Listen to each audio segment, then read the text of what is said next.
নমস্কার বন্ধুরা, এখন সকাল 6:30 বাজে। আমরা 8 জন মিলে লাফিং ক্লাবের সদস্যরা বেরিয়ে পড়েছি। সকাল সকাল একটু যাচ্ছি শিলিগুড়ি থেকে একটু দূরে, খুব বেশি দূরে নয়। এই আমরা শিলিগুড়ি তিলক সাধু মোড় থেকে টোটোতে চেপেছি। এখান থেকে 25 টাকা ভাড়ার বিনিময়ে আমাদেরকে পৌঁছে দেবে টোটোওয়ালা নেপালি বস্তি কামাখ্যা মন্দিরের সামনে।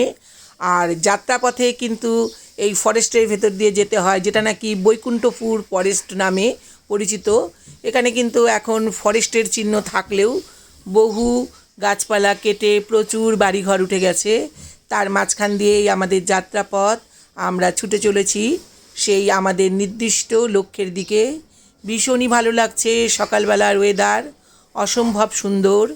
এই বৃক্ষশ্রেণীর মধ্য দিয়ে যেতে অপূর্ব তার শোভা। সত্যি মনটা নিমেষেই ভালো হয়ে গেল। আর গাছের তলায় পড়ে রয়েছে অজস্র শুকনো পাতা, তার শোভাও যেন মনকে ভীষণভাবে আকর্ষিত করে। চৈত্র মাস শুরু হয়ে গেছে, তাই পাতা ঝরারাও কিন্তু পাতা ঝরে ঝরে গাছের নিচটা ভর্তি হয়ে গেছে। এই প্রাকৃতিক শোভা পর্যবেক্ষণ করতে করতেই আমরা পৌঁছে গেলাম নেপালি বস্তির সেই কামাখ্যা মন্দিরে। এতটা দূরে এত সুন্দর একটা মন্দির দেখতে পাবো, এটা কিন্তু আমি মোটেও আশা করিনি। আমার জন্ম শিলিগুড়িতে হলেও আমি কিন্তু এই অঞ্চল সম্পর্কে ওয়াকিবল, কিন্তু বহুদিন আমি এই দিকটায় আসিনি। যখন ছোট ছিলাম তখন অনেক সময় পিকনিক করতে এই দিকে এসেছি, তখন এখানে ঘন সবুজে ভরা ছিল। এখন সবুজের আস্তরণ যদিও রয়েছে, কিন্তু তার মাঝখানেই গড়ে উঠেছে লোকবসতি। বিশ্বাসই হয় না এই সমস্ত জায়গায় আগে এত ঘন বন ছিল। দেখো, সেই বন জঙ্গল পরিষ্কার করেই এখানে গড়ে উঠেছে বেশ সুন্দর একটা মন্দির। ওইটা মনসা মন্দির না? ঠিকই। এই যে এগুলো তখন হয় নাই, তখন কাজ হচ্ছিল। এই যেটা মনসা ঠাকুর। এই যে মাতারা আমরা শিক্ষা করি।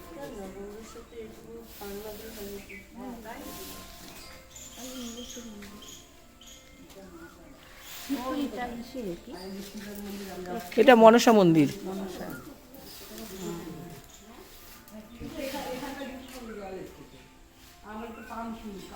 ওই পাশে দেখি কি মন্দির আছে। ফাড়াবাড়ি 10 মহাবিদ্যা কামাখ্যা মন্দির। আর অ্যাড্রেসটা হলো ফাড়াবাড়ি নেপালি বস্তি। পোস্ট অফিস হচ্ছে ভোরের আলো, ডিস্ট্রিক্ট জলপাইগুড়ি। আর মন্দিরটার নাম হচ্ছে ফাড়াবাড়ি দেশ মহা কামাখ্যা মন্দির। যে আমারও ঠিক মনে থাকবে না, ওই জন্য একটু ভিডিও করে নিলাম। এই দেখো, এদিকেও কিন্তু পাশেই কিন্তু এই দেখো বেশ সুন্দর ফরেস্টের গাছপালাগুলো দেখা যাচ্ছে। খুব সুন্দর পরিবেশ, ভীষণ ভালো লাগে। এখানে যে দেখাশোনা করে ওনার কাছে শুনলাম প্রতি বছরই নাকি 10-15 হাজার লোক সমাগম হয় যখন নাকি কামাখ্যা মন্দিরের পুজো হয় সেই সময়ে। খুব ভালো লাগলো। কি মাসে?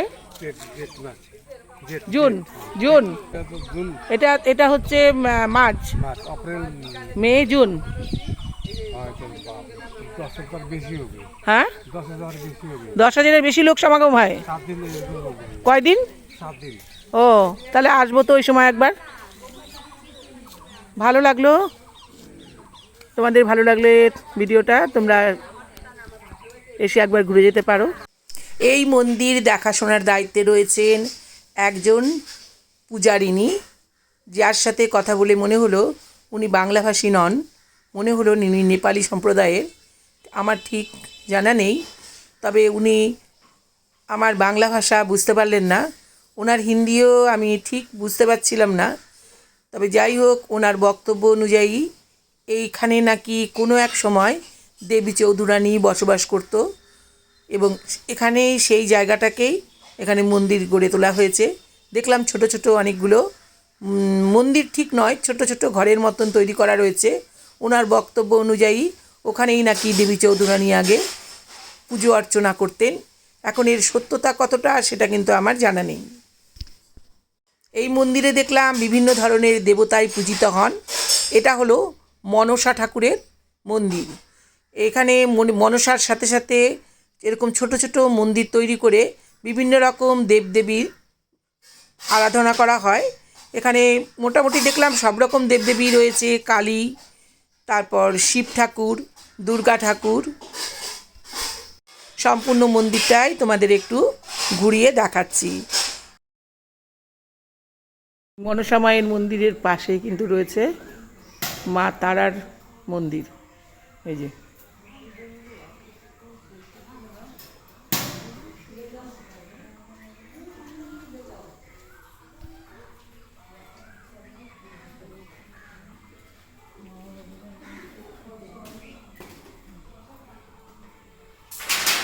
এর পাশে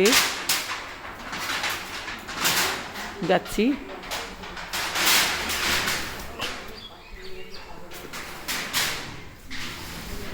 এই মন্দির এটা শিব মন্দির।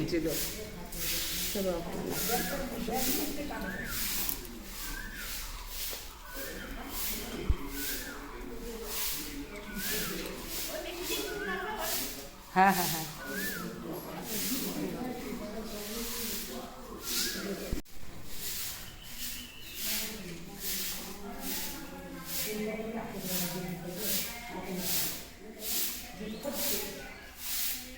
মন্দিরের পাশে এখানে রয়েছে একটা কালী মন্দির।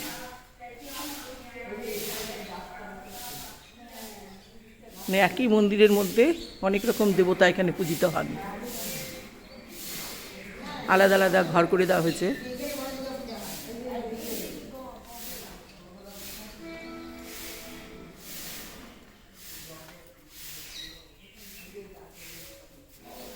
এর পাশে দেখি, আর এই মা কালীর মন্দিরের পাশে এখানে রয়েছে আবার মঙ্গলচণ্ডীর মূর্তি।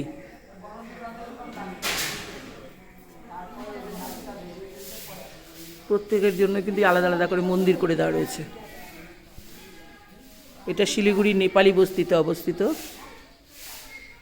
নেপালি বস্তি যে স্কুলটা রয়েছে, ঠিক স্কুলটা পার করেই বাঁ হাতে।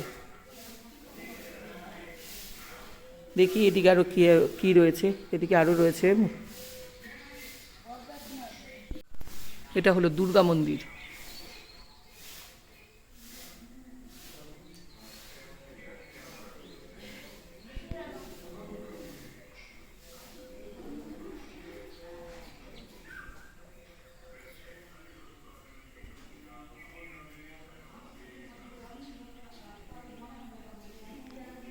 আর এখানে একটা রয়েছে, এটা সম্ভবত কি গাছ গো? এটা বট গাছ না পাকুড় গাছ? মোটা একটা, পাতাগুলো তো দেখে মনে হচ্ছে বটও নয় পাকুড়ও নয়। কি গাছ এটা? দেখো কি মোটা গোড়াটা। এইটা কি গাছ গো?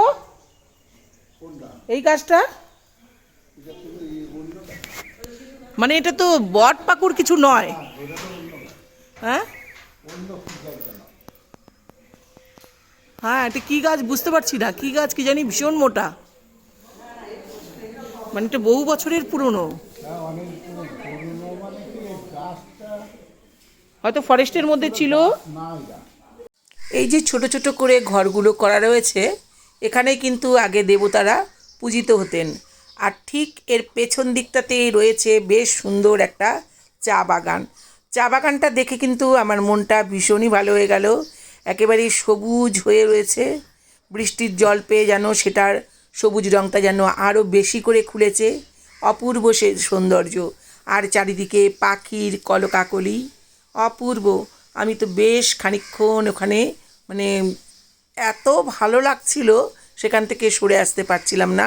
সকলে আমাকে ডাকাডাকি করছে, কিন্তু কিছুতেই পা সরছিল না সেখান থেকে সরে আসার জন্য। এটা কিন্তু একটা গোলমরিচের গাছ, এটাও একটা বড় একটা গাছকে জড়িয়ে ধরেছে। এখানে একটা রয়েছে অশ্বত্থ গাছ, বেশ বড় সড়ো, আর এর গা দিয়ে জড়িয়ে জড়িয়ে গোলমরিচের গাছ উঠেছে। ভীষণই ভালো লাগছিল। এত প্রাকৃতিক সৌন্দর্য আমরা শহরে কিন্তু খুঁজে পাই না। এখানে এসে মনটা একেবারে ভীষণই ভালো হয়ে গেল। কোটোর মতো তৈরি হয়ে গেছে। ভিতরে গাছ আসিল এরকম বট গাছ, এই যে একটা কোটোর মতো তৈরি হয়ে গেছে। এই যে বট পাই করে গাছ এখানে কি দারুণ গাছটা। গাছটা হয়ে গেছে।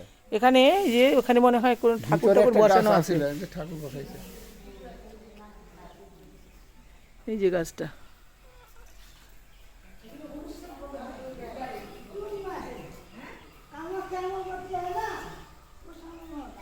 বাহ কি সুন্দর, মনটা ভালো হয়ে গেল। সূর্যদেব, বাহ। এখন ঘড়িতে বাজে সকাল 7:20। সূর্যদেব উঁকি ঝুঁকি দিচ্ছেন। জায়গাটা খুব ভালো লাগলো, ভীষণই ভালো লাগলো। আর ঠিক সকালবেলায় আমরা এসেছি, ওই জন্য মনে হয় আরও বেশি ভালো লাগছে।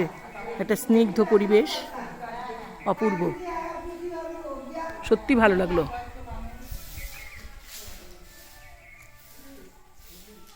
সুন্দরভাবে বানানো রয়েছে মন্দিরটা, বেশ অনেকটা জায়গা নিয়ে।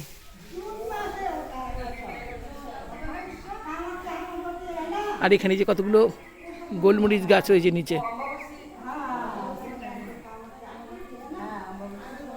আর এটা হলো পাকুড় গাছ,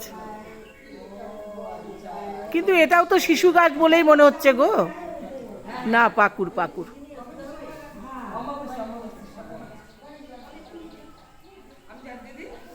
পাশে এখনো প্রচুর ফাঁকা জায়গা রয়েছে, চা পাতা বাগান রয়েছে। এই যে পাশেই কিন্তু চা পাতা বাগান রয়েছে, এই দেখো, এই দেখো, পাশেই রয়েছে চা পাতা বাগান।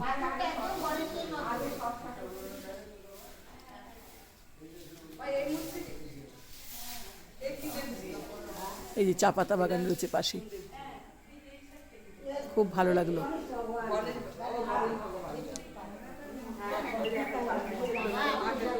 বেল গাছও রয়েছে, এই যে একটা।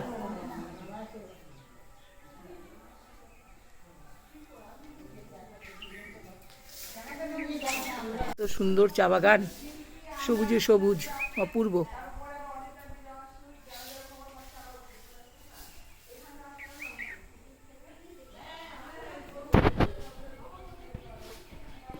বাহ, কি সুন্দর পাখির কাকলি, অসম্ভব সুন্দর।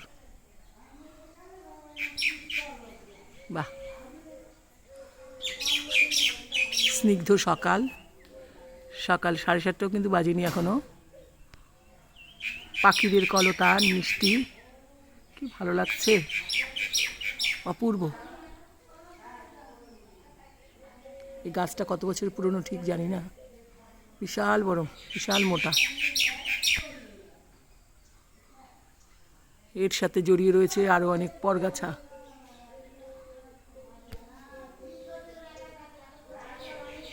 মনে হয় এই ছোট ছোট করে বেদিগুলো বানিয়ে দেওয়া ছিল, সম্ভবত তারপরেই মন্দির তৈরি হয়েছে। এখানেই আগে সব ছোট ছোট করে পূজিত হতো সব ভগবানরা। এখন এদেরকে এই বড় মন্দিরে নিয়ে যাওয়া হয়েছে।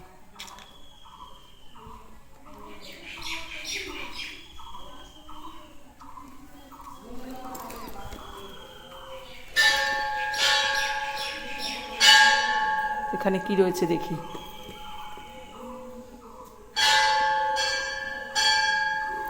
মা ছিন্নমস্তা।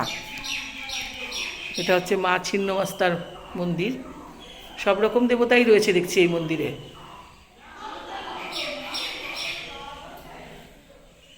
খুব ভালো লাগবে, তোমরা পারলে এসে দেখে যেও। পেছনটা এটা, পেছনেও ঘোরার জন্য যে সুন্দর করে 4-5টা বারান্দা মতো করে দেওয়া আছে, মন্দিরে যেন যারা চায় প্রদক্ষিণ যেন করতে পারে। এখানে সম্ভবত হোম হয়।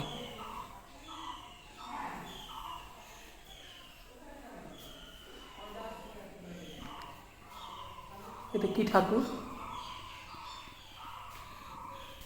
এটা মা বগলার মন্দির, বগলা মায়ের মন্দির।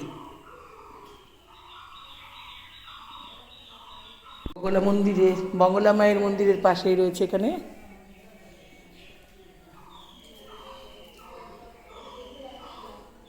মা মাতঙ্গিনী।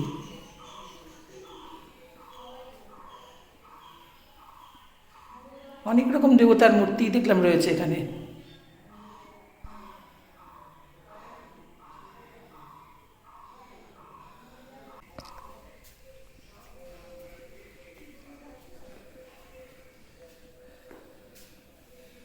এই পাশে রয়েছে, এটা কি দেবতা?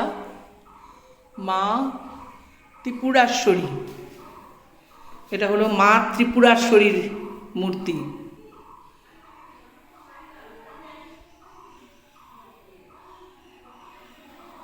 আসছি গো, আসছি আসছি, হয়ে গেছে।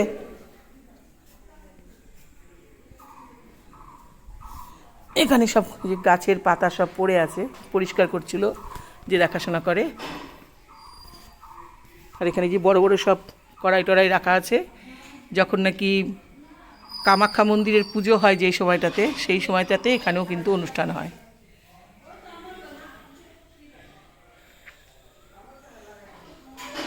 খুব ভালো লাগলো একটু সময় এসে, তো ভালো লাগলো, মনটা সত্যি ভালো লাগলো। আপনি দেখাশোনা করেন নাকি? হ্যাঁ, ও আপনারই আশ্রম?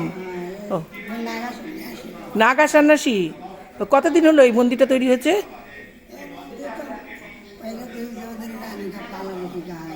देवी चौधरानी का? हाँ हाँ हाँ।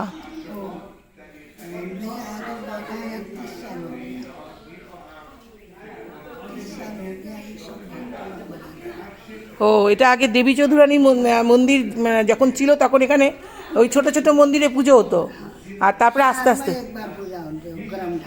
আচ্ছা আচ্ছা আচ্ছা। महादेव का मंदिर बनने वाले 25-26 साल हो गया। ये ऑस्ट्रेलिया के आदमी बना दिया है।